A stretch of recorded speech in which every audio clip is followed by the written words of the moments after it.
Ideal Urdu high school में कौमी science का दिन मनाया गया।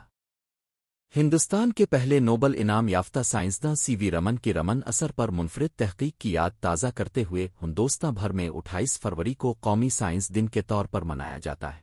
उसी के चलते शहर सोलापुर का मशहूर इदारा आइडियल उर्दू हाई स्कूल में कौमी साइंस दिन बड़े ही जोश और खरूश से मनाया गया, जिसका मकसद तलबा में साइंस के मुताल्लिक बेदारी पैदा की जा सके, साइंस के लिए उनकी दिलचस्पी और कशिश को बढ़ाया जा सके और उनमें साइंसी नुक्ता नज़र पैदा किया जा सके।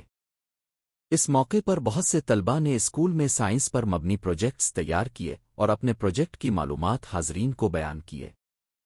स्कूल के प्रिंसिपल इरफान जानोइडकर ने नुमाइश का मुआयना किया और इस प्रोग्राम में हिस्सा लेने वाले तमाम तलबा और असातिज़ा को मुबारकबाद पेश की।